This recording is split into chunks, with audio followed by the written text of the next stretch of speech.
warahmatullahi wabarakatuh. Shalom, Om Swastiastu, Namo Buddhaya, dan salam kebajikan.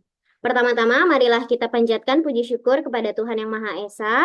Dan kami juga mau berterima kasih kepada Bapak Suherdi yang telah memberikan kami tugas. Sehingga pada kali ini atau pada kesempatan kali ini kami akan membahas mengenai analisis kerugian yang dialami negara akibat tindak pidana korupsi oleh PT Timah. Namun, sebelum itu kami akan memperkenalkan diri kami masing-masing, dimulai dari saya, Chelsea Felicianisha, dan rekan saya. Saya bernama Rivaldo.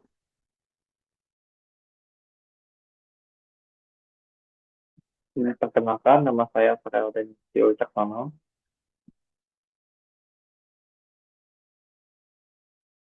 Karena kami sudah memperkenalkan diri kami masing-masing, maka saya akan share screen untuk segera memulai materinya.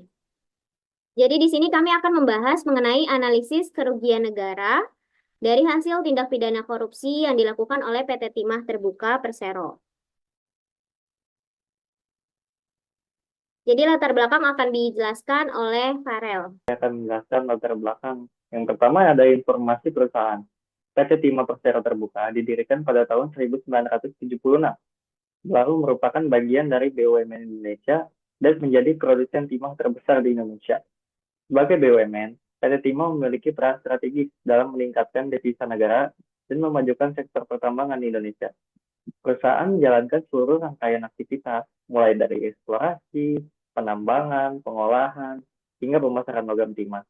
Sebagai eksportir utama timah, PT Timah berkontribusi pada pertumbuhan ekonomi. Namun, tetapi terlibat dalam kasus yang melanggar etika bisnis berkelanjutan, yaitu tindak korupsi. Boleh di next. Lalu yang kedua adalah waktu kejadian. Sejak 2015, PT Timah terlibat dalam kegiatan penambangan ilegal di area yang jauh melebihi izin yang dimiliki. Hal ini menyebabkan kerusakan lingkungan yang parah dan kerugian negara yang sangat besar. Untuk menutupi kerugian akibat penambangan ilegal dan kondisi keuangan perusahaan yang memburuk, PT Timah melakukan manipulasi laporan keuangan. Selama periode 2015 sampai 2022, praktik korupsi ini menyebabkan kerugian negara mencapai ratusan triliun rupiah. Pada 2002, kasus ini mulai diungkap dan sejumlah pihak, termasuk oknum, pejabat PT Timah, dan pengusaha tambang, ditetapkan sebagai tersangka. Saya akan melanjutkan latar belakang yang ketiga, itu permasalahan yang dihadapi. PT Timah ini melanggar berbagai peraturan perundang-undangan terkait pertambangan. Dikarenakan pertambangan yang dilakukan oleh mereka itu melakukan banyak kecurangan gitu kan, dari pertambangan yang ilegal, yang tidak punya izin dan segala macam. Lalu lingkungan di sini tuh mereka merusak lingkungan sekitar ya, sehingga merugikan para warga sekitar dan keuangan nih, mereka melakukan kecurangan gitu dalam melaporkan keuangan mereka, yang seharusnya uangnya mereka segini seberapa, tapi mereka laporinnya cuma seberapa doang, cuma sebagian doang, nggak semuanya tuh mereka laporin. Lalu hal ini menunjukkan lemahnya penegakan hukum dan pengawasan terhadap aktivitas pertambangan. Ya di mana ini menjelaskan tuh kayak, wah berarti kalau hukum di Indonesia nih berarti kurang gitu. Maksudnya kayak perusahaan sebesar itu pun mereka bisa lolos gitu. Walaupun pada akhirnya mereka ketahuan juga, cuma yang namanya waktu dari 2015 ke 2022 kan tuh 7 tahun. 7 tahun itu kan bukan waktu yang lama. Dan itu baru ketahuan gitu. Maksudnya kayak, wah luar biasa sekali. Lalu ada aktivitas penambangan ilegal menyebabkan kerusakan lingkungan yang tadi saya jelasin itu. Penambangan ilegal itu merusakkan lingkungan yang parah dan berdampak pada masyarakat sekitar, yang dimana lingkungan para masyarakat itu tercemar mulai dari udara, air, tanah segala macam. Ketika manusia terkena yang namanya pencemaran air, itu mereka bisa yang namanya keracunan, bisa kena virus atau wabah penyakit yang berbahaya, bahkan bisa menyebabkan kematian. Kena pencemaran udara pun juga sama, bisa ke pernafasan alirannya. Karena kalau kita kena pencemaran udara tuh otomatis kita bisa sesak nafas. Sebenarnya sesak nafas itu sangat berbahaya, bisa mengakibatkan kematian. Lalu yang ketiga tuh negara mengalami kerugian finansial yang sangat besar akibat hilangnya potensi pendapatan dari sektor pertambangan dan biaya kerugian lingkungan.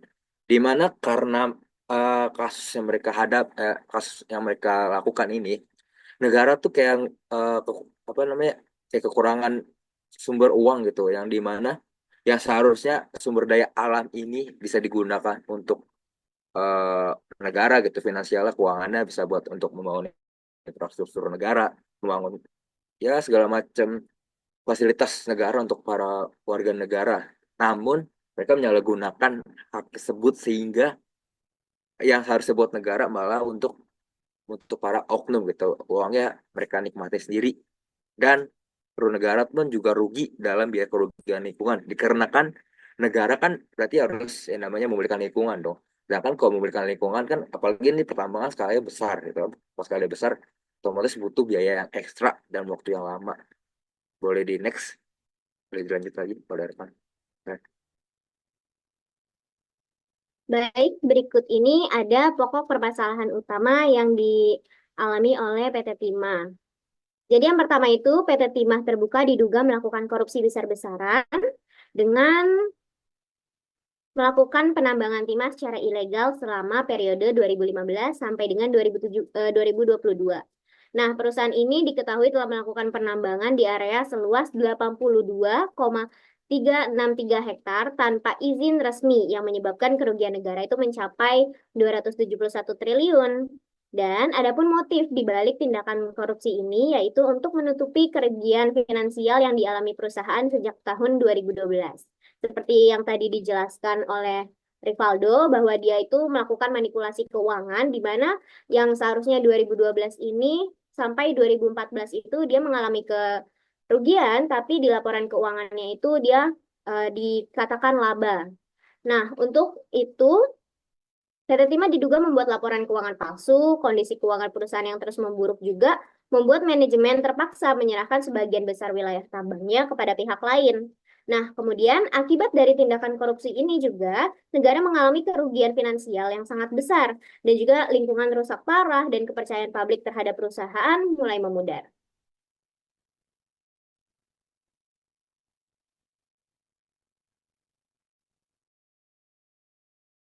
baik. Di sini eh, yang sudah kami jelaskan, kalau kita membahas kasus pasti kita penasaran dong, ih apa sih eh, pelakunya gitu kan, tersangkanya siapa. Nah, pihak-pihak yang terlibat yang sesuai informasi yang kami dapatkan. Yang pertama itu ada yang SG alias AW selaku pengusaha tambang di Kota Pangkal Pinang, Provinsi Kepulauan Bangka Belitung. Lalu yang kedua ada MBG selaku pengusaha tambang di Kota Pangkal Pinang, Provinsi Kepulauan Bangka Belitung. Yang ketiga ada HT alias ASN selaku Direktur Utama CVVIP atau perusahaan milik tersangka TN alias AN. Lalu yang keempat ada MRPT alias RRZ selaku Direktur Utama PT Timah Tbk tahun 2016 sampai 2021. Berarti beliau adalah Direktur Utama PT Timah namun pada masa penjabatan 2016 sampai 2021. Lalu yang kelima ada EE alias EML selaku Direktur Keuangan PT Timah Tbk pada periode 2017 sampai 2018. Lalu yang keenam ada BY selaku mantan komisaris CV VIP. Lalu yang ketujuh ada RI selaku Direktur Utama PT SBS. Lalu yang kedelapan ada TN selaku Beneficial Ownership CV VIP PT MCN.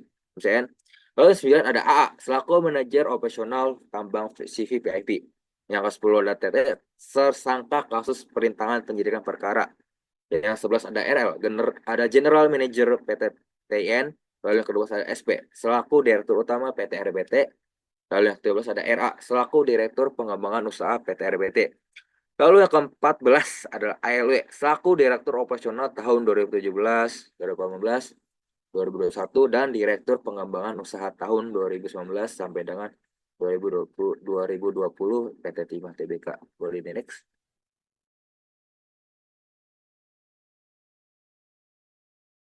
Lalu selanjutnya ada pihak-pihak yang terlibat lagi. Yang pertama ada ke-15 ada Khalid Halim selaku manajer PT Quadrant Solusi Engineering. Lalu yang ke-16 ada Harvey Mois, kepanjangan tangan PT RBC atau yang biasa Refinet, bisa disebut Refinet Bangkatin. Ada HL atau Henry Lee selaku beneficiary owner PT TIN sekaligus pemilik maskapai PT Sriwijaya Air.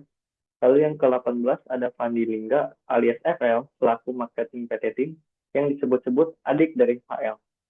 SW selaku Kepala Dinas Energi dan Sumber Daya Mineral ISDM Provinsi Babel tahun 2015 sampai 2019. Lalu yang ke-20, BN selaku PLT Kepala Dinas ISDM Babel sejak 2019. Lalu yang terakhir, AS selaku PLT Kepala Dinas ISDM Babel tahun 2020 hingga 2021 dan definitif sampai dengan sekarang.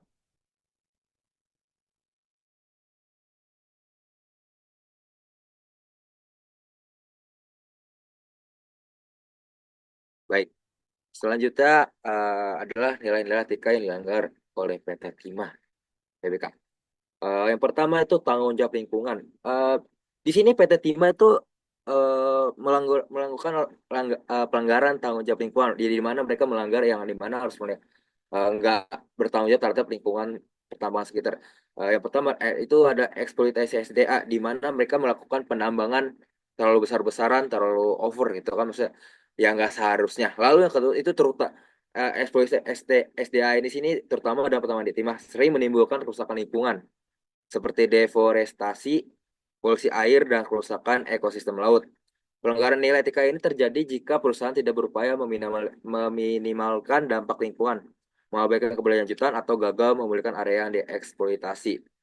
Berarti di sini mereka ini apa namanya tidak memikirkan dampak hasil dari mereka melakukan pertambangan ilegal tersebut.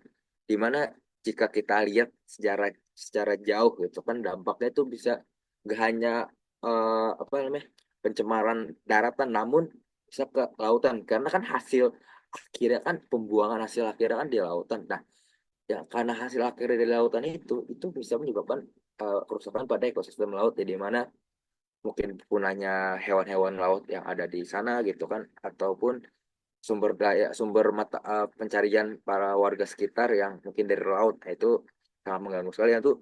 Yang kedua itu pelanggaran korupsi dan suap. Praktik korupsi atau suap dalam mendapatkan izin, lisensi, atau menghindari sanksi hukum adalah pelanggaran serius terhadap etika bisnis. Jika PT Timah terlibat dalam kegiatan ini, itu akan merusak integritas perusahaan dan menciptakan keadilan dalam persaingan bisnis. Namun sayangnya mereka itu malah melakukan korupsi dan suap hanya untuk sekedar mendapatkan izin, lisensi, atau menghindari sanksi hukum. Nah itu ya misalnya apa ya mungkin jabat tangan gitu kan, kalau antar para jabatan kayak ya para pejabat gitu kayak misalnya kita bantu-bantu dikit kita mungkin kurang lebih seperti itulah biar dipermudah gitu. Mungkin bahasa zaman sekarang pelicin itu kan. Boleh di next.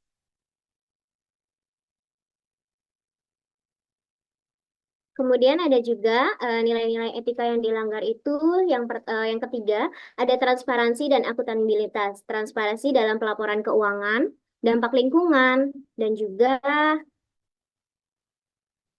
operasional pertambangan sangat penting dalam menjaga kepercayaan publik. Jadi, dia kan udah masuk ke dalam PT Timah Terbuka, yang mana dia tuh harusnya menerapkan transparansi dan akuntabilitas. Tapi, dalam faktanya itu, dia tidak menerapkan transparansi dan akuntabilitas, dan malah dia itu melakukan kecurangan, yaitu mempermainkan atau mengedit ya bahasanya itu mengedit laporan keuangannya. Jadi dia tidak melaporkan keuangan yang aslinya. Jadi itu juga membuat kepercayaan publik itu menurun terhadap dia. Nah, kemudian jika PT Timah tidak jujur dalam pelaporan atau menutupi dampak negatif dari aktivitasnya, hal ini benar-benar melanggar etika terkait akuntabilitas dan juga keterbukaan. Kemudian ada juga yang keempat, yaitu pelanggaran terhadap kode etik perusahaan. Jika PT Timah memiliki kode etik yang jelas dan terbukti melanggarnya, baik dalam operasional, internal, maupun hubungan eksternal, ini menunjukkan ketidakpatuhan terhadap nilai-nilai yang telah ditetapkan oleh perusahaan sendiri. Jadi kalau misalnya dia udah dari awal kan dia sudah menetapkan bahwa perusahaan itu tuh adalah perusahaan terbuka, tapi dia sendiri tuh tidak melakukan standar operasionalnya yang dia tetapkan. Jadi itu juga termasuk ke dalam pelanggaran terhadap kode etik perusahaan itu sendiri. Kemudian ada dari dampak. Nah, di dampak ini banyak banget ya, seperti yang tadi udah dibilang kalau dampaknya itu berpengaruh ke dalam ekologis, ekonomi, dan juga bahkan ke lautan juga. Jadi melalui tambang timah ilegal ini terdapat bermacam-macam kerugian ekologis akibat menumpuknya limbah timah di hutan lindung.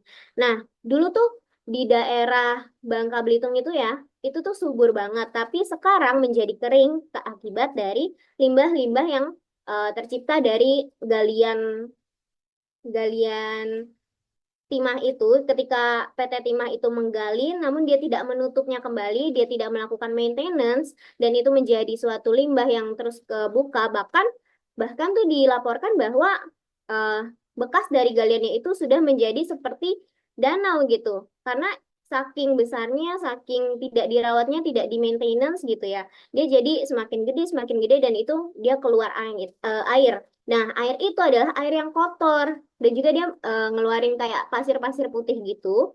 Jadi si limbahnya itu tuh membuat tanaman-tanamannya itu menjadi kering. Nah, seperti yang kita tahu juga bahwa Bangka Belitung itu kan merupakan salah satu apa ya, salah satu daerah fokus gitu, daerah fokus pemulihan mangrove gitu. Nah, kalau misalnya tanah, terus juga airnya tercemar gitu kan, ya gimana em, Bangka Belitung ini bisa menjadi daerah fokus dalam mangrove gitu. Nah, kemudian ada juga tumbuhan bakau, terus fauna jadi langka, terus mati akibat dari limbah timah. Sedangkan Kepulauan Bangka Belitung itu merupakan salah satu prioritas pemulihan mangrove. Terus bukan hanya itu, kerugian ekologis yang dirasakan oleh warga sekitar, namun ada 130 lahan kritis di Bangka Belitung yang menyebabkan ekonomi masyarakat tuh terdesak gitu. Sebab kan masyarakat mayoritasnya itu mereka bermata pencarian sebagai nelayan dan juga petani mangrove. Jadi kalau misalnya nelayan itu dia dirugikan karena ya itu tadi airnya tercemar, terus juga kemarin akibat dari air limbah di timah ini dia tuh terumbu karangnya jadi mengalami mati-mati gitu. Jadi takutnya dikhawatirkan jangka panjangnya itu terumbu karang akan punah gitu karena cukup jauh ya dari jangka waktu 2 tahun itu bisa dibilang itu penurunan penurunan penghasilan terumbu karang itu menurun 50% gitu. Jadi para warga di sana yang memang bermata pencarian sebagai nelayan dan juga mungkin eh, pengurus terumbu karang itu ya mereka juga khawatir akan dampak ke depannya. Kemudian next.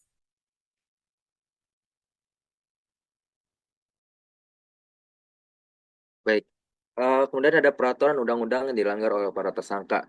Pasti para tersangka nih memiliki undang-undang yang dilanggar kan. Misalnya kayak kalau misalnya cuma sekedar melanggar, tapi kita nggak tahu nih undang-undang apa yang mereka langgar kan. Nah, para tersangka ini diduga melanggar Undang-Undang Nomor 31 Tahun 1999 tentang pemberantasan tindak pidana korupsi yang diubah menjadi Undang-Undang Nomor 20 Tahun 2001. Mereka didakwa memperkaya diri dengan cara melanggar hukum dan membuat negara rugi besar, yang dimana eh, karena ulah mereka yang seperti tadi memanipulasi data keuangan gitu kan, yang tadi yang akuntan itu mereka memanipulasi data keuangan lah, finansial segala macam, lalu mereka kan kayak pakai uang pelicin gitu buat mempermudah izin mereka, lisensi mereka. Nah itu biasanya kan kayak melanggar hukum banget tuh, kayak cuma mereka tuh membuat negara rugi besar tapi cuma mikirin diri sendiri. Jadi ya, mereka kena pelanggaran tersebut.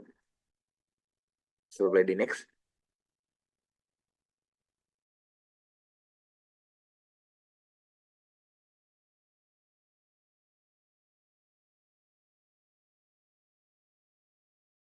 Boleh dijelasin sama Farel. Baik, keadaan para tersangka pada masa sekarang. Per November tahun 2024, kasus dugaan korupsi terkait penambangan timah PT Timah Persero Terbuka masih dalam proses hukum dengan sejumlah tersangka yang telah menjalani penahanan. Mantan Direktur Utama PT Timah tahun 2016 sampai 2021, Mukhtarifa Fahri Tobrani, MRPT, bersama dengan mantan Direktur Keuangan PT Timah tahun 2017 sampai 2018, Emil Ermindra, II, kini ditahan di rumah tahanan atau rutan Salemba, cabang Kejaksaan Negeri Jakarta Selatan. Selain mereka, Hasan C. dan Direktur Utama CVVIP dan MB Gunawan, Direktur PT FIP, juga ditahan di rutan Salemba. Sementara itu, Suwito Gunawan alias Awe yang menjabat sebagai komisaris PT FIP ditahan di rutan Kejaksaan Agung. Boleh di next.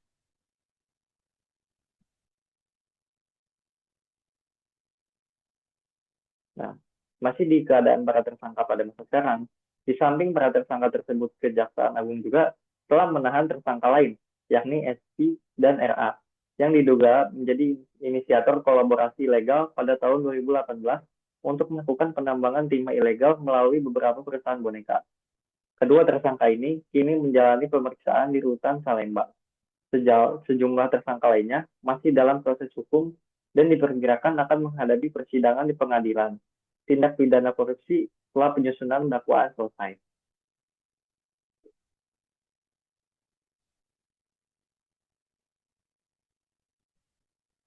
Lalu selanjutnya ada teori utilitarianisme. Nah, untuk teman-teman yang masih asing dengan utilitarianisme itu apa?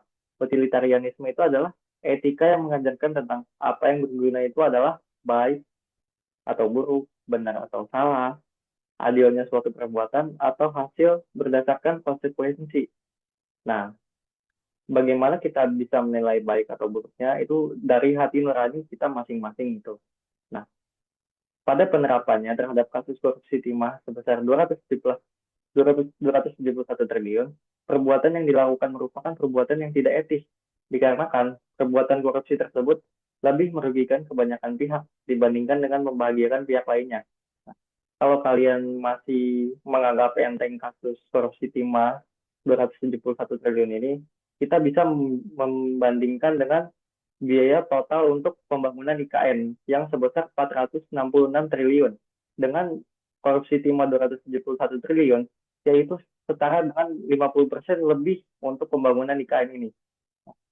Jikapun tidak digunakan untuk pembangunan IKN, uang 271 triliun ini dapat di, di digunakan untuk meningkatkan kualitas pendidikan, kualitas layanan kesehatan, serta membangun infrastruktur untuk di masa depan. Nah, karena kasus ini juga yang dilakukan oleh PT Timah menyebabkan pengelolaan sumber daya yang tidak berkelanjutan, di mana timah dieksploitasi tanpa mempertimbangkan keseimbangan jangka panjang. Akibatnya, manfaat dari sumber daya ini hanya dinikmati oleh segelintir orang, sementara kerugiannya dirasakan oleh masyarakat luas, termasuk generasi mendatang.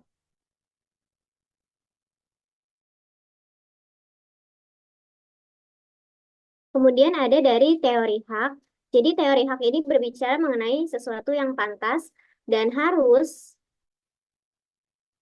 didapatkan oleh seorang individu, sehingga jika dilihat dari segi bisnis, segala keputusan yang diambil perusahaan tidak boleh melanggar hak seseorang.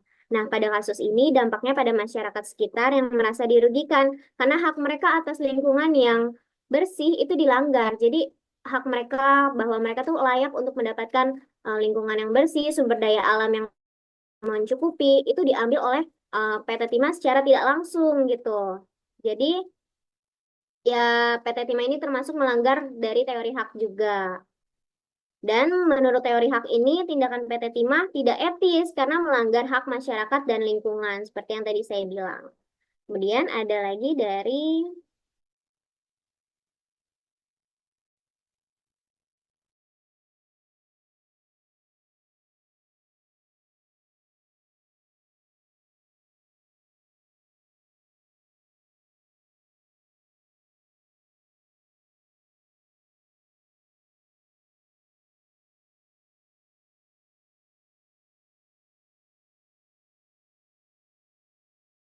teori deontologi. Jadi teori deontologi ini menjelaskan bahwa di dalam etika bisnis itu menekankan tentang kewajiban seseorang untuk berperilaku sesuai dengan tanggung jawab yang diberikan gitu. Jadi PT Timah ini melanggar aturan hukum, norma etis dan juga kewajiban moral untuk melindungi lingkungan. Dia tuh lari dari tanggung jawabnya. Jadi kan kalau misalnya kita sudah kita misalnya nih kita menggunakan sumber daya alam itu sesuai dengan keputusan awal gitu, sesuai dengan perjanjian, sesuai dengan izin. Tapi kalau misalnya kita enggak melakukan maintenance kembali atau perawatan kembali seperti yang tadi saya bilang di awal itu, dia tuh nggak nutup si lubang-lubang bekas penggalian timah itu, yaitu melanggar dari teori deontologi ini tentang kewajiban seseorang untuk berperilaku sesuai dengan tanggung jawabnya. Jadi ya secara tidak langsung itu PT Timah itu lari dari tanggung jawabnya gitu. Terus juga kewajiban PT Timah untuk menjaga lingkungan dan beroperasi secara sah itu tidak dilaksanakan karena ya gitu tadi dia nggak nutup lagi, udah dia nggak maintenance lagi gitu. Dia juga melakukan penambangan ilegal gitu dan yang dia lakukan penambangan ilegal itu cukup besar ya, sekitar 82 juta hektar gitu, 82 ribu hektar gitu. Terus juga tindakan PT Timah itu tidak etis menurut teori deontologi karena melanggar aturan dan kewajiban etis. Kemudian ada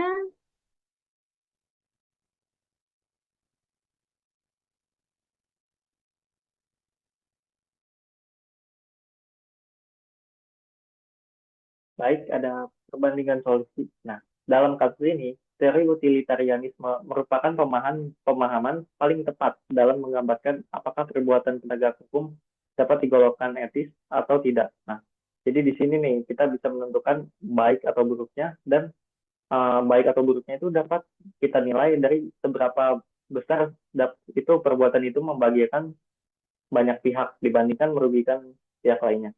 Nah, di dalam kasus korupsi timah sebesar 271 triliun tersebut, perbuatan yang dilakukan merupakan perbuatan yang tidak etis atau merupakan suatu perbuatan buruk.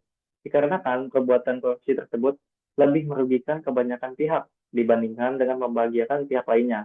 Nah, dengan demikian, tindakan tersebut tidak sesuai dengan prinsip utilitarianisme karena lebih banyak membawa dampak negatif yang mengurangi kesejahteraan masyarakat luas ataupun publik.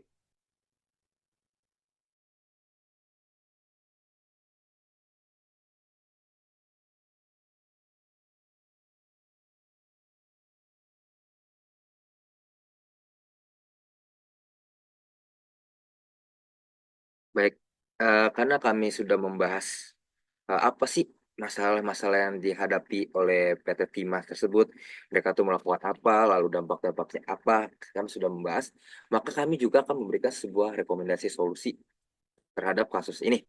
Untuk memastikan solusi ini dapat diimplementasikan di masa depan, kami mengharapkan semoga ini bisa terrealisasikan ya. Yang pertama itu ada penguatan kebijakan internal, di mana ini menetapkan kebijakan internal yang tegas untuk memastikan transparansi dan integritas. Di mana internal itu dalam perusahaan sendiri, perusahaan tersebut harus punya integritas yang tinggi gitu, menjaga martabat perusahaannya agar mereka bisa dipercaya oleh para publik gitu, para masyarakat. Oh, ini perusahaan ini bisa dipercaya gitu, nggak bakal bermasalah gitu kan, transparansi. Berarti diketahui banyak orang. Lalu yang kedua ada audit independen, di mana melakukan audit secara berkala dan oleh lembaga independen untuk memeriksa kepatuhan terhadap prinsip-prinsip ini. Di mana ini audit independen berarti kan para audit itu mengecek nih perusahaan ini gimana gimana, terutama nih audit keuangan gitu harus dicek nih secara berkala. Oh, apakah ada kecurangan dalam laporan keuangannya, apakah ada sesuatu yang menjanggal, apa kayak misal untuk pengeluarannya berapa, terus pendapatan berapa, kok kayak agak curigakan gitu kan, ini harus dicek secara berkala. Bahkan zaman sekarang kan sudah maju gitu kan, sudah ada teknologi kecerdasan buatan atau AI gitu kan istilahnya. Jadi kita tuh bisa langsung gitu, mendeteksi apa sih kecurangan yang ada gitu kan. Karena kita kan sudah zaman modern yang dimana semuanya itu sudah tersedia. Kita bukan zaman seperti dahulu kala yang kita satu-satu lihat buku ini, aduh ini dari mana ya kan, nggak mungkin gitu kan. Jadi bisa langsung kayak teknologi. Lalu ada program pelatihan etika, memberikan pelatihan kepada karyawan mengenai pentingnya etika bisnis, keadilan dan tanggung jawab sosial. Ini pelatihan kepada semua karyawan ya gitu kan, kayak pentingnya etika bisnis itu apa sih, beretika dalam bisnis tuh berarti kita tidak boleh yang namanya eh, apa namanya melakukan kecurangan dalam bisnis gitu ya, walaupun dalam bisnis tuh pasti kita tidak luput yang nama dari ya apa saingan gitu kan, saingan sama orang lain ya, ingin menjatuhkan satu sama lain. Kayak misal kita buat bisnis nih, terus wah kita perusahaan sebelah nih kok lebih apa gitu, lebih maju gitu, pasti kayak ada rasa iri gitu. Nah, muncul tuh apa namanya, otak-otak licik yang dimana ingin menjatuhkan perusahaan tersebut. Nah, itu tuh nggak boleh gitu. Kita boleh bersaing tapi secara sehat. Nah, kita untuk bersaing secara sehat mungkin kita bisa melakukan riset pasar gitu. Kita bisa riset pasar atau mungkin kita bisa melakukan SWOT, bisa melakukan SWOT gitu kan. Bisa melakukan strength, weakness, opportunities, and threat. Maksudnya kayak kekuatan perusahaan kita tuh apa sih? Terus misal kekuatan itu kayak apa sih yang kita bisa gunakan gitu dalam perusahaan kita untuk perusahaan kita tuh bisa lebih maju dari perusahaan sebelah. Lalu kelemahan, kita harus mencari tahu nih kelemahan perusahaan kita tuh seperti apa, kok bisa sih perusahaan sebelah tuh lebih maju gitu, lebih berkembang, sedangkan perusahaan kita tuh kayak bisa kok gini-gini aja gitu, kayak nggak ada kemajuan gitu kan. Nih kita terus bisa menganalisa gitu weakness atau kelemahan kita. Lalu dia tuh ada opportunities atau kesempatan di mana kita harus bisa mencari kesempatan bisnis, maksudnya kesempatan peluang pasar di mana kita bisa lebih berkembang ke depannya agar kita bisa lebih bersaing dengan perusahaan sebelah atau mungkin bisa lebih wah bisa lebih maju gitu kan, bahkan perusahaan sebelah pun sampai keren banget gitu kan, sampai mungkin ya kalau misalnya secara bersaing secara sehat mungkin perusahaan sebelah akan mengapresiasinya dan menjadi sebuah motivasi. Lalu yang ketiga trik ancaman. Nah ancaman, nah ini ya mungkin ancaman namanya juga perusahaan gitu kan, bisnis bisnis kan bisa bisa perusahaan bisnis kan bisa dari dagang atau jasa. Nah kalau bisa dagang kan kita harus tahu nih ancamannya apa sih kalau bisa kita berdagang gitu, entah seperti yang tadi kayak ancaman itu perusahaan lain gitu mungkin mau berbuat buruk gitu kan, niat jahat, atau ancaman dari para konsumen gitu mungkin ancaman karena pasarnya kurang laku atau bagaimana, apapun itu ya itu ya harus dibicarakan baik-baik. Lalu keadilan, nah di sini keadilan tuh kita harus adil terhadap sesama, enggak hanya ini kan konotasinya kan enggak hanya sebenarnya, kalau untuk keadilan tuh bukan hanya kepada karyawan tapi pada atasan, di mana kan atasan pun juga harus adil kepada karyawan, karena kan kita sesama manusia kan harus ya namanya merasakan namanya keadilan sosial bagi seluruh rakyat Indonesia gitu kan. Jadi kita harus merasakan keadilan di mana kita punya hak gitu kan. Karena hak itu adalah universal, di mana hak tuh semua orang tuh memiliki dari lahir gitu. Dari lahir hingga nanti menutup usia gitu kan, semua orang juga memiliki hak. Entah hak untuk mendapatkan apa namanya tempat tinggal, uang segala macam kan itu kita juga punya hak itu. Apalagi kan kalau misalnya karyawan juga memiliki hak untuk punya gaji, terus dihargai oleh para atasan, dihargai para rekan-rekan kerja gitu kan. Karena banyak hal kasus di mana ya atasan tuh semena-mena sama karyawan, nah itu tuh nggak boleh gitu sebenarnya.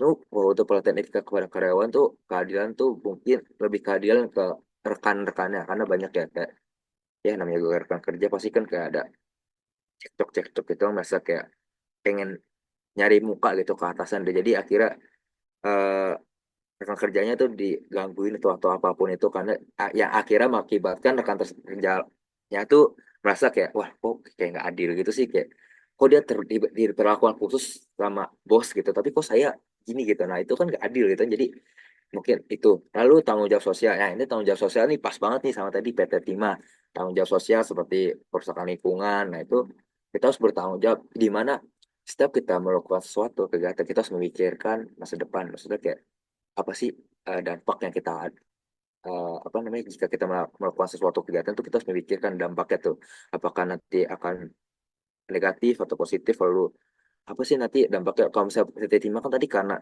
dampaknya itu kan bisa kayak eksploitasi SDA yang berlebihan gitu kan, tapi kalau lama-lama kok tim habis kan nanti sumber mata pencarian kan mungkin bisa hilang gitu kan, lama-lama terkikis ya namanya kan.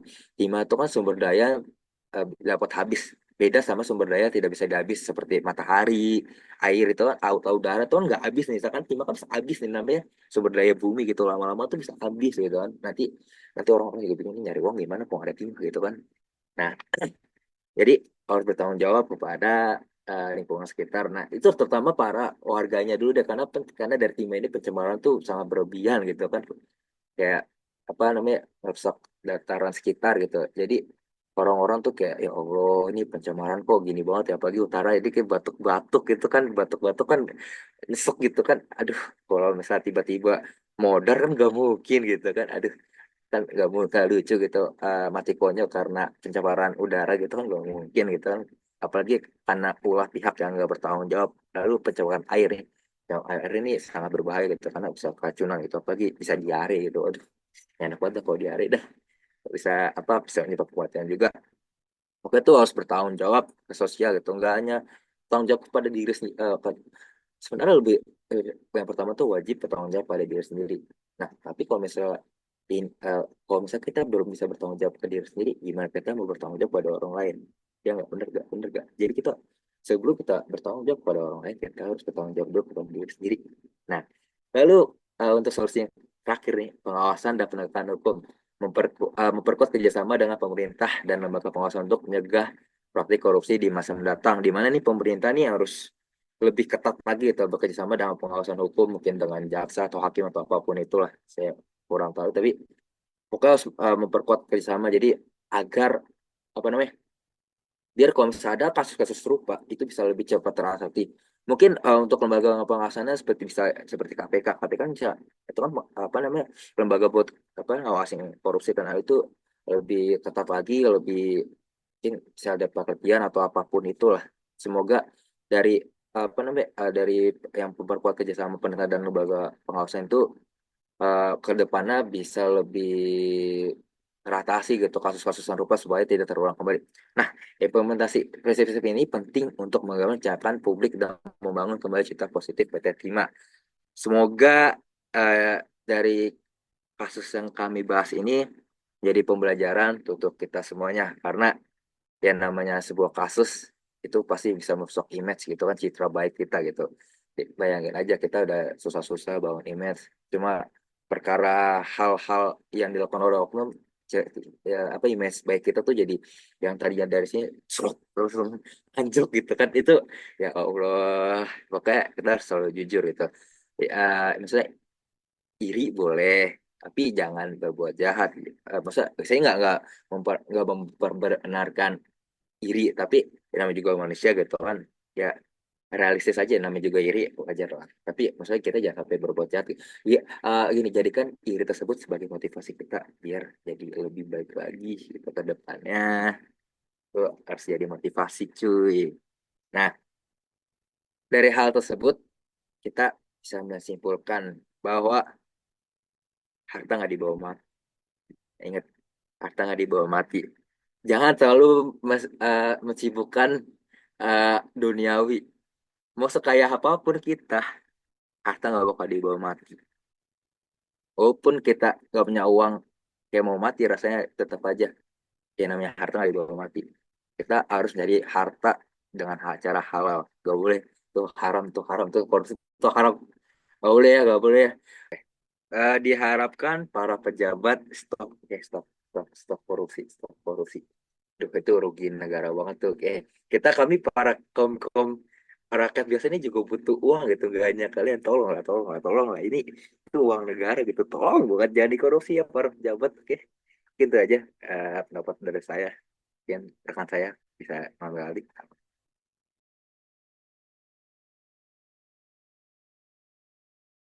Oke, jadi sekian mungkin materi kami. Ya, mungkin ada sedikit ya kritik dan saran dari kami juga. Jadi kami sebagai warga negara Indonesia juga sangat kecewa ya, jujur, bahwa kita melihat bahwa ya kok bisa sih gitu korupsi sampai segede itu gitu kan.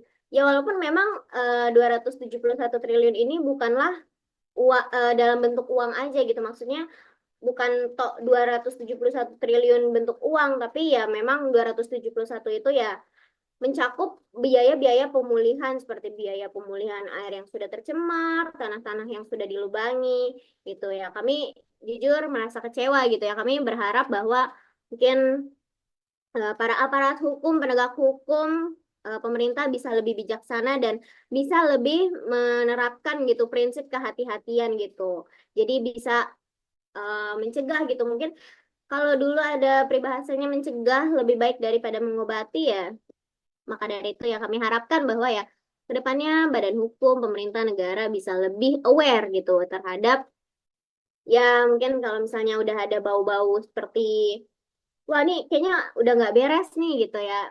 Kami harap sudah termunculkan gitu lah awareness-nya.